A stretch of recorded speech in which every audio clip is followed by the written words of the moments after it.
Okay. Well, welcome once more to the DLOS workshop. I've been asked this time if I could speak on using hand tools, really aimed at people who've just started or just starting.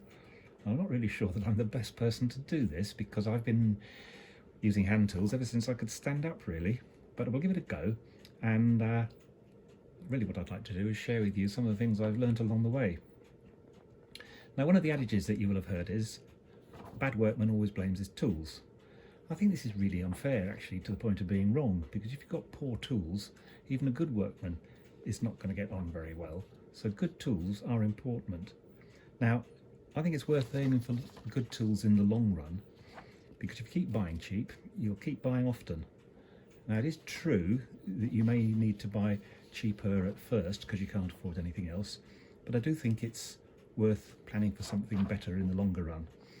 Now, as a rule of thumb, bearing in mind that we're none of us professionals, probably as a price guide, I tend to aim for the sort of the top of the middle third when it comes to pricing your tools.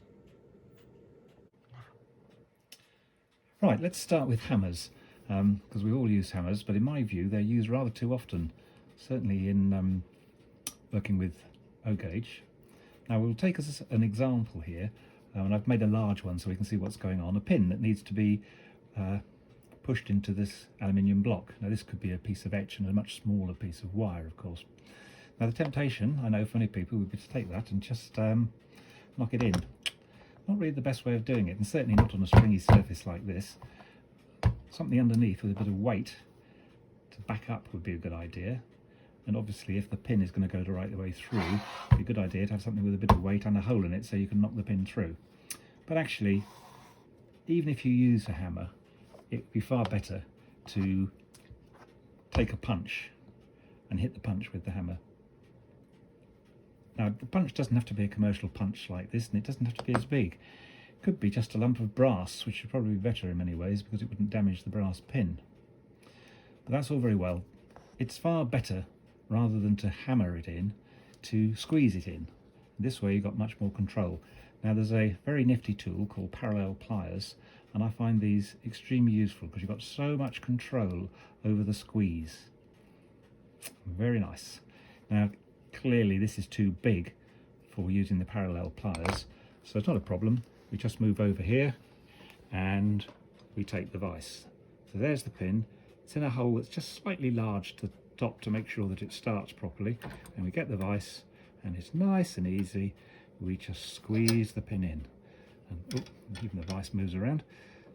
I've just moved it here from somewhere else. It doesn't have to be a precision vise, just an old vise like this one will do, and you can very gently control what you're doing. And there we are, one pin pressed in a hole without the use of a hammer. I mentioned punch earlier, this one here, which is actually 3/16 on the end, and most model engineers would consider this quite small, but of course from our point of view that's really quite big. And even punches down at this sort of size are sort of normal size, whereas model engineers could consider them absolutely tiny. But we'll start with these because they're big enough to see what's going on.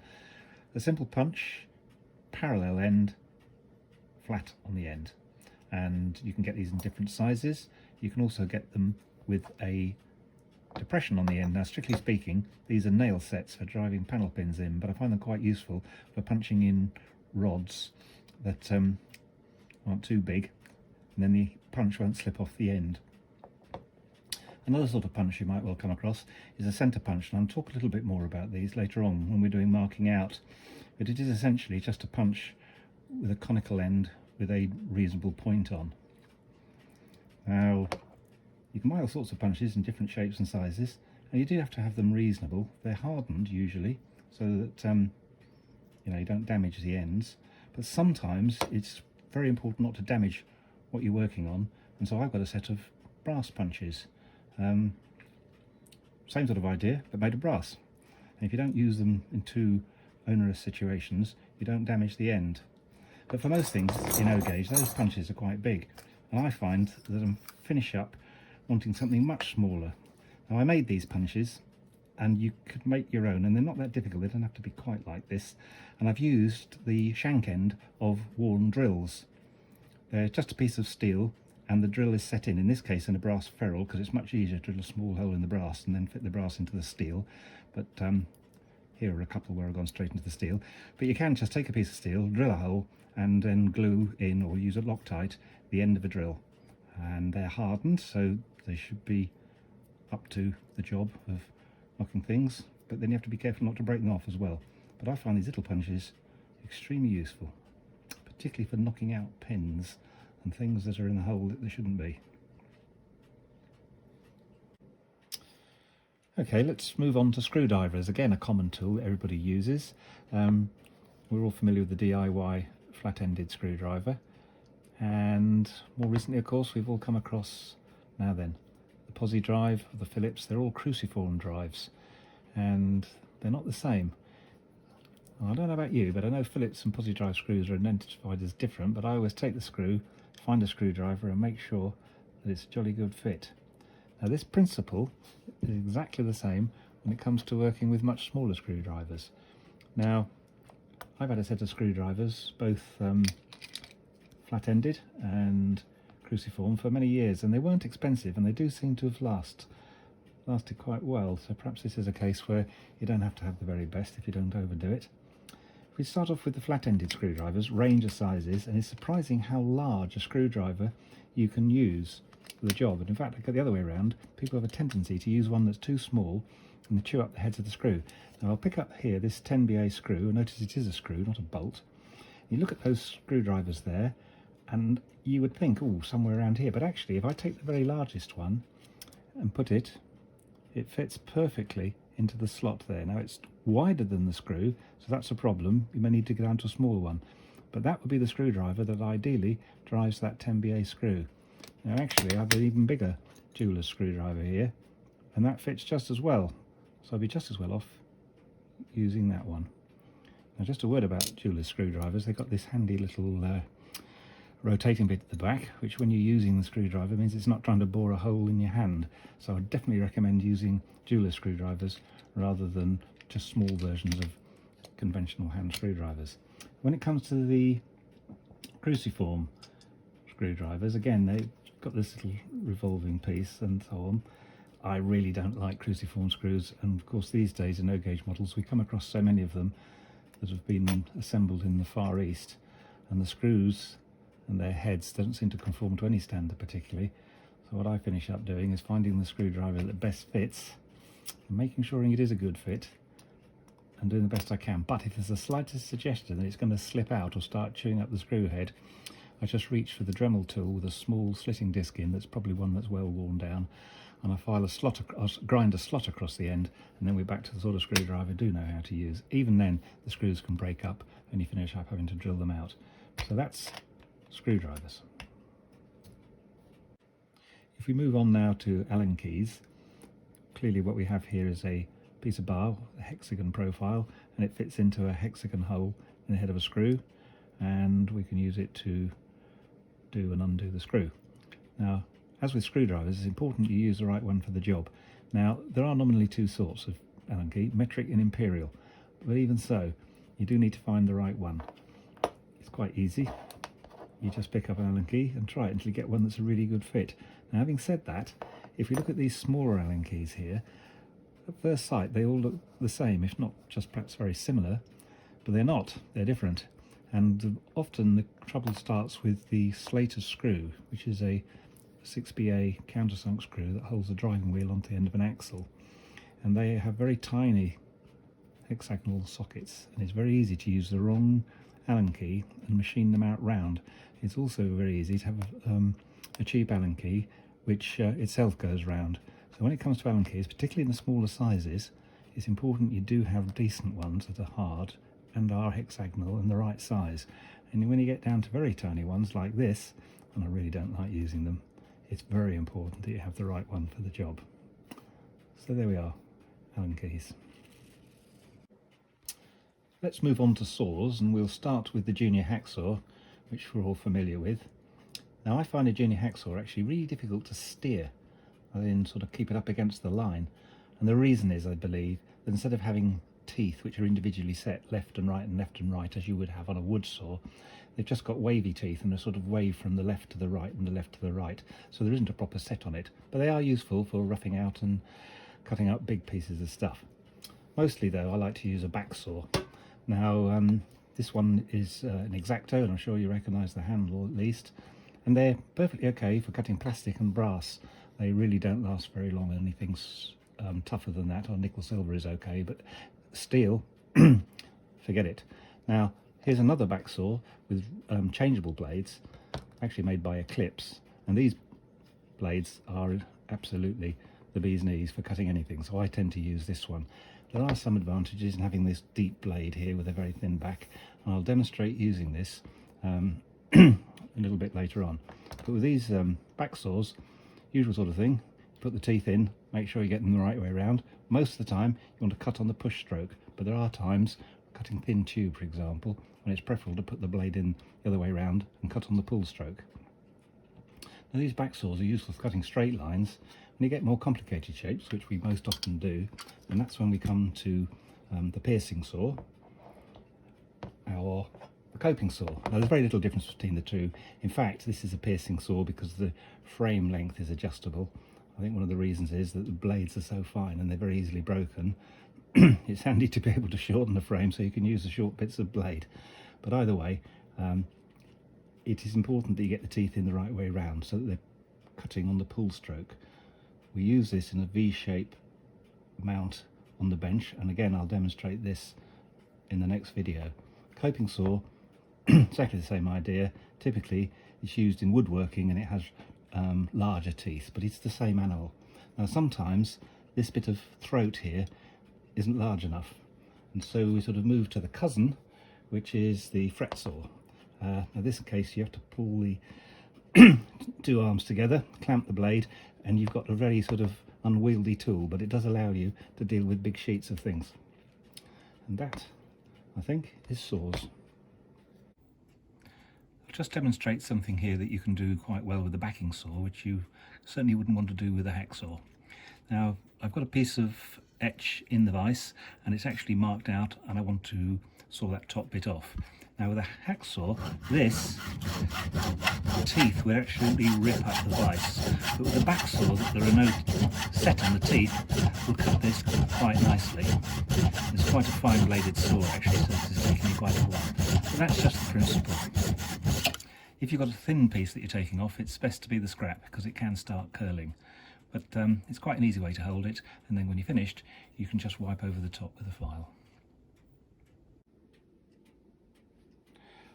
I mentioned the coping saw and the piercing saw earlier.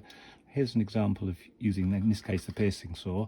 We have a piece of hardboard, aluminium would be nice, cut in a V, usually with a hole in the end, and to cut off a small piece, mark it out, and then very carefully, taking nice long even strokes, just use the saw, keep up towards the line, and eventually, given time, you can remove the piece and then clean up with a file. Now sometimes you need to remove a piece out of the middle of the piece that you're working on, in which case you, in this case, drill a couple of holes, pass the blade through the holes and set it up again in the saw, and then you can work again very gently from the inside until eventually you cut out the piece you want. That's actually a piercing saw, very useful device. Let's move on to files then. I think this is really a good example of where buying quality tools really pays off. Now, the thing about files is they only cut when they're sharp, and for brass and nickel silver you really need new files. And here is a set of files, different sizes, different cuts. When they no longer cut brass so well, they can cascade down and they'll still cut steel perfectly well. Sounds counterintuitive, but brass and nickel silver are very slippery steels, and the file starts to slide over. Still okay for brass, for steel. I've got another set of files here which was actually given to me at a model engineer exhibition because they're really very cheap. They're the sort of thing you might find at a model railway exhibition. They are branded, but I don't know what they are, and I just use them for filing white metal or anything odd, but they're not really very good files. I always go to the watchmaker or the jewellery or the clockmaker trade when it comes to tools like this, and I can recommend cousins, as in your aunt and uncle's children. Cousins. Look it up on the internet. There's a host of tools that are useful for us, and they're not all really expensive. Now, the files I've got here are obviously sort of fairly large by no gauge standards, and we've all got needle files that come in various cuts and shapes, all very useful. But very often it's necessary to go down to really small needle files, and I've got a precious set here which really are tiny, and I can't find them anymore. But you have to be really careful with them, because you can imagine it doesn't take much to break them off. And I've got one here that had a little handle and I did break it off, but the bit that's left is very useful. So tiny needle files. Now one of the things people ask me is about cleaning the files, and the way to do this, if you've got it clogged with white metal, is to take a piece of brass and just literally work along the grooves in the file. Maybe both ways, but once you've started, the piece of brass will pick up the pattern of the grooves and it'll become much easier to push the pieces out. What I would avoid doing at all costs is using a file cleaner or a file card. This is a bit of ancient tool here. Looks like a bit of rough doormat, and it murders files, it really does. It's all right perhaps for a big DIY file or a blacksmith file. It's even got a little tool here that you can use to pick out individual bits that will clog the file. It's all very well as a sort of a show and tell antique, but really not the place in a model maker's workshop. So there we go, files. Right, let's have a look at pliers. Again, pliers come in all sorts of shapes and sizes, and they're the sort of things we've all got. Probably the most useful or universal when we're doing O-gauge is a pair of fine nose pliers like this. But you can't do everything with them. It is useful also to have some smooth jawed pliers. These come to a point. These are also quite handy, the ones smooth but with sort of wider jaws. And of course the round nose pliers are very useful for forming things, particularly bending links. But we've also got specialist pliers which are sometimes useful to reaching in awkward places. The one thing I like about some of these pliers is they've got springs in that open the jaws, and so it's much easier. With an ordinary pliers you have to somehow sort of one finger in and work like this, and you do get used to it. One specialist plier, which is quite useful, is a jeweler's plier, and you can see it's got two round jaws, in this case of different sizes, and you can get them in steps as well, but they're parallel, unlike the ordinary round nose pliers, and this way you can sort of form perfect links. Quite useful, a bit specialist, but again they're sprung. And finally, the parallel pliers, which I mentioned in connection with the hammers. These, as the name implies, keep the jaws parallel. Now that's really useful for a number of things. I do use them for squeezing things together, but even when you've got to just hold something like a plate like this, in these parallel pliers they're held right the way along, and you can hold on to it and work on it. It's very rigid. As I'm sure you know, if you take an ordinary pair of pliers and you get hold of a plate like this, it's not only being held at the top, it's not being held at the top at all, and it's very easy for it to wobble about, and you finish up trying to compromise. You don't need to compromise with these. Get hold of it and you've got it. So there we are, a little bit on pliers. Let's turn to side and end cutters then. Now side cutters, or wire cutters that you'd often think of them, very common, buy them in DIY stores, and they're excellent for cutting off wire, not too bad for cutting off larger stuff. But when you get something a bit finer, this is the sort of thing you want. Lovely tool this. Actually the jaws are box forged one in the other, so they're very, very precisely controlled. Very little on the end there, so when you cut the wire off, it cuts it off very cleanly, and it's got a spring, so it's self-returning. So those are quite nice for small jobs. Many people come with the Xeron cutters. I think most popular for cutting off 00 rail, but it seems a bit vicious for that, but it does do it. One of the things about them is that the blades almost line up, not quite. They are still shears, but when you have a cut on this side, the cut is relatively clean. So there's your Xeron cutters, and they do come in different sizes and so on, but that's basically what it is. Also very useful is end cutters. Now sometimes you can't get these in because they're in the way of something else, or you just can't get them down flat. Now the end cutters, on the other hand, you can come in on top and crop off what it is that's too long. And also with this particular set, they are perfectly smooth there. So when you crop off your pin or wire, whatever, although it makes a bit of a mess of the one that's coming off, it leaves a very clean cut on the piece that's left behind. So there we are, side nail cutters. Well,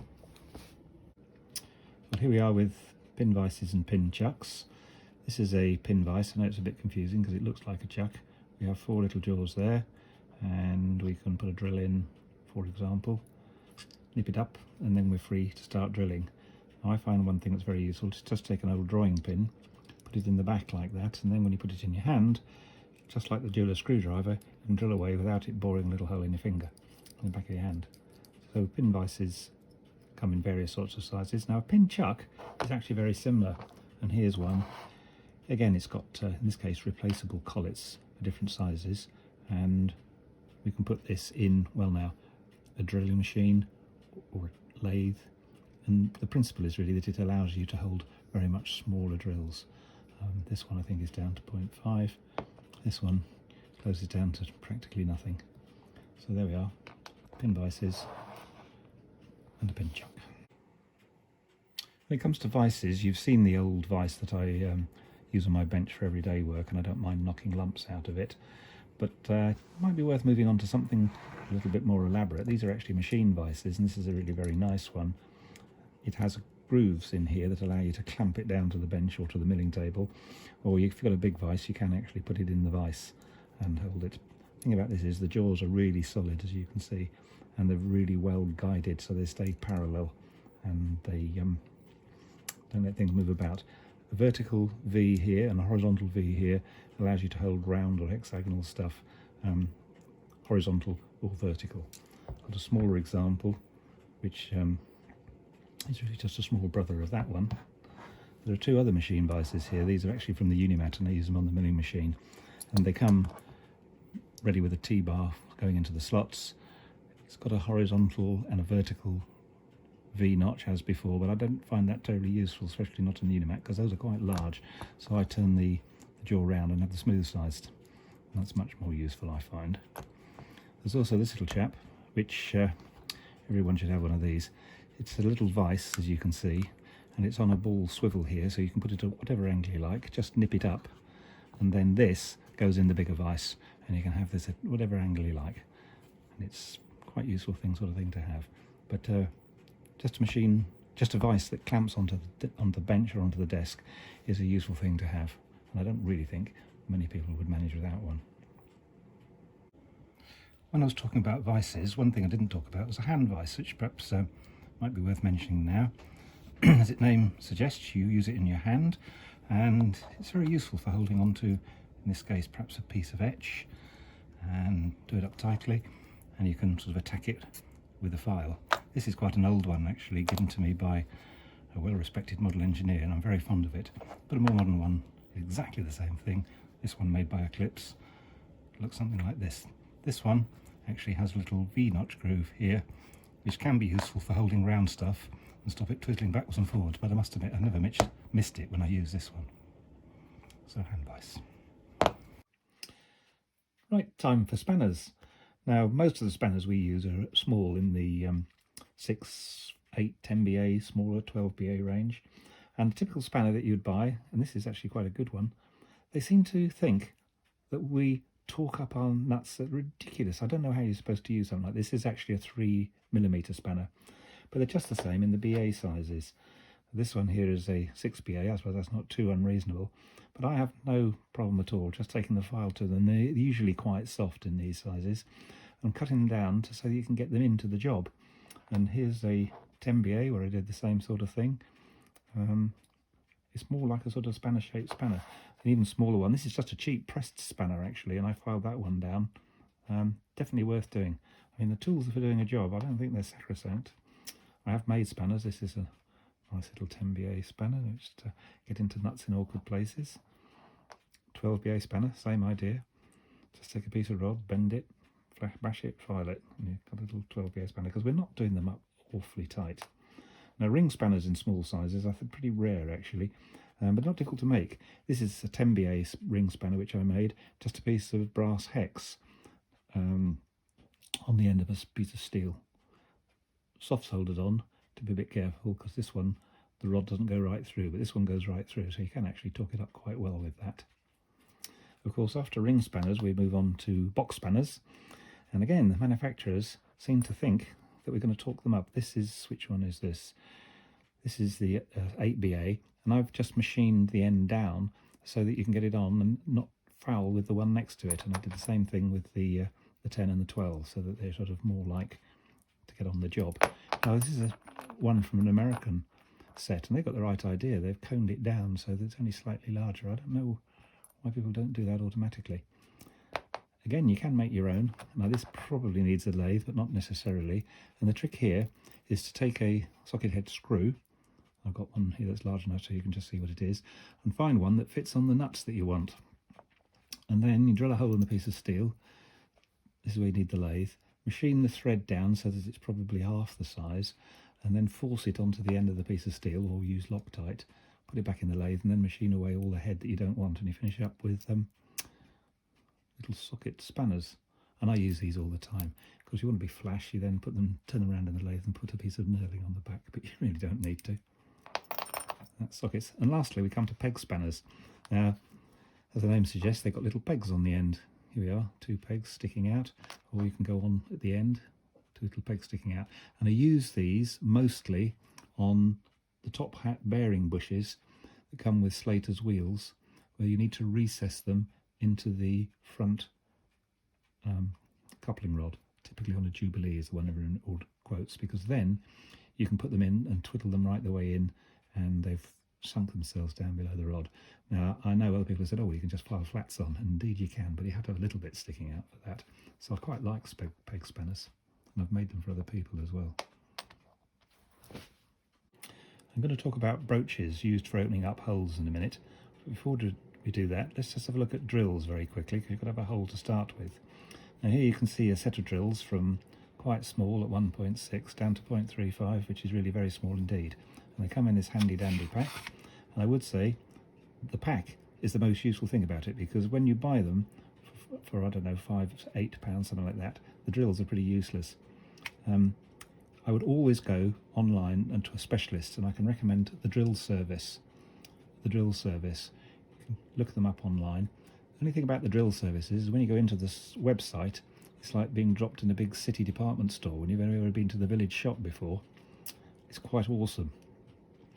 You're looking for jobber drills, HSS, high-speed steel jobber drills, and when you find them, a typical drill 1mm in diameter would be £1.80, maybe £2, and that's the sort of price you should be paying for drills. They're sharp, they're hard, and they stay that way. I would not buy them from model railway exhibitions. The only exception to that would be Phil at Hobby Holidays. I wouldn't mind buying drills from him, but everybody else, the drills come in boxes like this. They're cheap, nasty, and you break them easily, and you have to buy another one, and another one, and another one. So like files, it's not worth skimping when it comes to drills. So drills, having drilled a hole, it's often necessary to open it up. Now I wouldn't overdo doing this, but for etches and thin sheet, a 5-sided broach is the tool for the job. Now I've got a big one here just so you can see, and it cuts on the sharp bits here. Now because it's at such a large angle, it's sort of scraping the material away, so it does cut, but it's got a very low rake. To sharpen them, it's one of the great things actually. This is actually a diamond lap, but you can use an ordinary stone. You just literally just run along the flat edge, and as you do that, it cleans up the sharp edge here. Now usually broaches come in sets of sort of bigger down to smaller and smaller and even smaller. They really are something that needs a handle, or you have to hold them in a pinch up because they're quite uncomfortable to hold and twist in a hole if you haven't got something to get hold of them with. Don't overdo it though. Drill a hole the right size to start with, and then just open it up a bit. Now for bearings, the broach leaves not an unreasonable finish actually, but there's also a smoothing broach, and this is a large one, used by clock makers. They don't actually take any material off at all, because you can see they're quite perfectly smooth. Little drop of oil in the hole, twiddle it round and round and round, and it just smooths off the high ridges and pushes them into the low troughs until eventually you finish up with a really smooth hole. Say for clocks and for bearings in clocks, it's quite important, probably less so in our case, but they're nice to have. Mounted in the handle, come in a range of sizes. There's just 3 there. Let's look at deburring, and those of you who have read the February Gazette and have delved into the inner pages will have seen all this, but here we go. Now, a piece of plastic card, been cut, and simple matter of taking a scalpel and running it on the edge like that. Very nicely cleans up fuzzy edges. Same sort of thing with a piece of brass or nickel silver. Scalpel won't cut it. Fine file, sharp, just run along the edge like this and it'll take off any raggedy bits. That's straight bits. When it comes to deburring a hole, you've often got rough bits in a hole. I find a worn drill, and I've just mounted 2 small ones here in a piece of dowel. Run those in the hole and it'll take out the corner. Worn drills so that they don't try and bite in and just cut a bigger hole. If you've got the thing on a larger size, it works just as well with a worn drill without having a handle on. Just never got round to it. If the holes start to get larger, then you can buy commercial deburring tools, and this is actually a countersinking tool, but it works very well, particularly on the lathe for large holes. Larger again, and you can get commercial scrapers, 3-sided scraper, although I've made one here out of a, again, the back end of a broken drill, centre drill actually, and that's useful for scraping round large radius holes. I must say, my find of the century are these little chaps, and these are Concave Cup Cutters, deburrers that cut on the outside, and these are difficult to see, but you'll have to imagine or look in the Gazette. These are little cups that are cut with teeth on the inside of the cup, and they're extremely useful, I find, for deburring little pieces of wire that are sticking out of, say, a buffer beam and to represent bolt heads or rivets, because I finish up, or did, chasing around all the bits with a file trying to get rid of them, and at the best you've got a flat-ended representation of rivet, whereas these, they whip off the furry bits without any trouble, and they put a nice chamfer on, and you have a nice dome rivet shaped looking piece of wire. Now, if you're wondering where these marvellous concave cup cutters come from, they come from cousins again, as I mentioned with the files. It's mentioned in the Gazette, and you can look it up online. Cousins, as in the children of your aunt and uncle. These are all less than 2mm, and they're also less than £2 each. I've mounted them in a dowel because it's easy to get hold of, but you don't have to. You can mount them in a pin chuck, or you could even put them in a drill press. But they really are great. Right, let's have a little look at scrapers. Now, I don't use scrapers very often, but here's one that I made out of a punch. Just ground the end down. Now, the thing is, the end needs to be sharp, but not pointed, if that makes sense. There's actually a flat on the end. Now, for those of us who haven't discovered invisible solder, it's quite useful to have a tool like this that you can just come in and gently scrape from side to side and gradually remove that solder. Now, it's a lot better not to put too much solder on in the first place, but sometimes you get it where you don't want it. This one, I say, I made from an old punch, but when I was a teenager didn't have any old punches, so I made this one from a bicycle spoke. It works quite well. Heat it up red hot, then bash it with a hammer, and then grind it until it's a little sort of scraper, and it does the same sort of thing. I say, when I was a teenager, I definitely haven't found the invisible solder. So anyway, to sharpen these things, I tend to use a diamond stone, but yeah, an ordinary stone would do just as well. Now, what you're after is to sharpen it like this, and again like this. When you're done, is very carefully take the point off it, and in that way the end is still sharp, but it's not pointed, and in that way there is far less chance that the scraper will dig into the brass, which is what you really don't. Turning now to taps and dies, and I realise that's not everybody's idea of a hand tool, but we'll look at it just quickly. Now, a tap, and we have 3 of them here, is essentially a device for putting a screw thread on the inside of a hole, and it is normal to have 3 in a set. This one known as a taper, this one known as a second, and this one known as the plug. Now, the taper, as you can see, has quite a long taper on, so that when you start cutting the thread in the hole, you're not trying to cut it all at one go. The second has a much sharper taper on the end, so that it just cleans out and actually sizes the hole, but it is cutting pretty much all the way along. Now, very unusually, I would say, and best avoided, is tapping down to the end of a blind hole. Not to be encouraged, but a plug tap is literally cut off flat at the end, and it really only cuts on the first one or two lands there. Now, to hold the tap, I know you very often see in the largest sizes a tap wrench, which essentially grabs hold to the square end of the tap like that, and then you can wind it into the hole. And that's all very well in a larger tap, but of course what you do want to just twist it and not put any side forces on it, and that takes a little bit of skill, especially with smaller taps. I think it's just not worth risking. So I've got a pin vise here, which is actually a tap pin vise with a Tommy bar across, and this is a much better bet to put it in the end. And with the two like that, you stand a much better chance of being able to keep it at right angles to what you're doing, and also not twiddling it backwards and forwards. Now, it's much easier if you've got a drilling machine. You don't do it under power, but you can use a drilling machine to hold the tap absolutely upright. So there are taps and two tap wrenches. Similarly, a die puts the thread on the outside. Now, the only things I would say about this is it's always good practice to put the die inside the die holder. Now, you can just hold the die holder and twiddle it round this rod that you're trying to put a thread on. There's always a danger there because it's quite weak here and here, and I have seen many broken dies where it hasn't been put in the holder and just getting to the end of the job, and somebody has just gone, oh, just one more turn, and crack, and that's it. If you put it in the die holder, then not only can you put this screw in and open the die up a little bit within the holder and cut the thread, and then if you try the nut or whatever's going on, it's a bit tight, you can back this screw off a little bit, tighten up these two screws, and the die will close down. Always there's a limit because there's a slot here and it closes right up. That's as far as it should go, but within that range you should have the right thread. The other thing I would say is do make sure that whatever it is that you're trying to put the thread on is sufficiently small.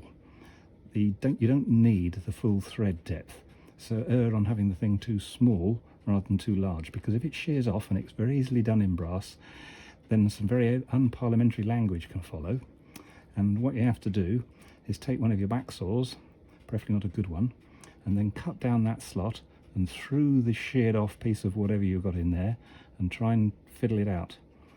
Best avoided. So always put it in the die holder, and also make sure that you're not trying to take too much off. Now, the die has a taper in this direction, so you start using the face of the die that's actually got on the descriptions on, 4BA in this case.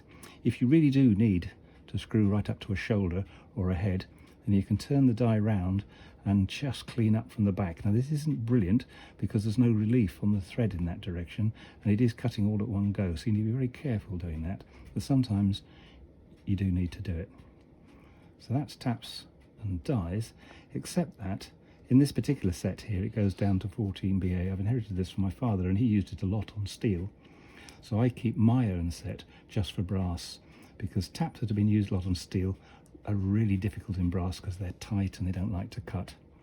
Also, down at this end, I don't go down below 16BA. Even 16BA is a bit small for me, but I did purchase once at a model engineer exhibition this wonderful set of taps and dies, and they go down to, I cannot believe it's small. Now, I very rarely use them to actually make screw threads. More likely I use them for what you might call ornamental screw threads on models where you can see a bit of thread. So there we are, taps and dies. Now, two tools that I really couldn't do without are the calipers and the micrometer. Now, these days you can buy digital calipers. They're relatively inexpensive, and the idea is you slide them in and out and you can measure things on the outside. There we go, 9.51, and you can measure, using the other jaws, things on the inside. 12.64, call that half an inch, and that's very useful. Now, I would only use the calipers just to check, is that big enough? 9.5, yes, if I'm making something I want to be about 9 or even 8mm in diameter, that's perfect. But once I've started machining, then I would take the micrometer just wind this on here. Oh, sure enough, 9.51, exactly the same as the Vernier Calipers. Now the micrometer, if you've not seen one before, very simple. It's just a screw thread inside, very accurately made. And as you twizzle this around here, the numbers disappear, and each turn, in this case, is 0.5 millimeter. So you just read here, read there, and that is the diameter that you're measuring. Now, you can still buy relatively inexpensive. It is a sort of a digital caliper, I suppose, and there's digits on it. This sort of thing, exactly the same, a little bit more tricky to read. It doesn't come out. What you really need to be clever with is the Vernier calipers. And if you've got Vernier calipers and you don't know how to use them, I suggest you just go onto YouTube, because it's not worth me trying to describe it here on the only cheap set that I've got. So there you are, calipers, micrometer. Now, one of the areas that always seems to cause a bit of a problem is that of marking out, and marking out holes especially in the right place so you can drill them correctly. Now, it isn't actually that difficult. There's two ways I'll just show you. One is using the calipers, and I'm not going to take anything special, but you could put, say, 6 millimeters there, and we take it away from that edge, and that's made a line. And let's say we want it 8 millimeters from this edge, close enough, and there now we make another line. Now, if you've done it sufficiently carefully, it should be possible to pick up the scriber, which is just, shall we say, looks like a punch with a point on, and then very carefully feel along the line until you come up to the cross line. And then if you sort of give it a bit of a push and a bit of a twiddle, you can finish up with a little point. Sorry, a little hole. Now, that's made with the point of the scriber. That's nothing like big enough to drill from. So either then you use a centre punch, which I showed you earlier, to go in the indentation, and then you give it a tap with a hammer bigger than that, or I've got an automatic centre punch, which essentially is a spring-loaded point. And again, you can feel your way along, find the interchange, press, and it fires, and it's made a little point. Now, that was only a very small one, and if you're drilling, say, a 0.5 millimeter hole, it's big enough. But you've got something a bit more on your hands, and you can wind the centre punch up a little bit, put it like that, and it gives a much, yes, a much bigger punch hole to start with. So that's okay. If you're having to mark out what you're doing with a ruler, it's really no different. You do all your measuring, use the scriber to draw the line, another one here, and just as before, you very gently move the scriber along, and you can feel where the cross line is. Do that, and you're away. So that's how I do my marking out, and it's a good idea to mark out twice or even 3 times, and then drill or saw once. It's very easy to lose a millimeter or add one, or to think you're putting a line in the middle but actually you didn't divide in your head correctly. Just measure it a couple of times before you start cutting metal. A couple of things just to finish up with. When I was talking about the importance of being careful how to turn the taps, I did mention the tap wrench with the T-bar, but I forgot to mention, for a smaller tap, and this is 10 BA, so it's not really very small, a pin vise is the ideal thing, because that way you stand some chance of just sort of twiddling and keeping it under control. And the last thing I'd like to say, we've been looking at hand tools, and I hope that's been helpful, but of all the things of hand tools, it's best not to abuse them, but if they do get damaged, you can always buy another one. But the one thing you can't buy any more of is your hands. So do look after your hands.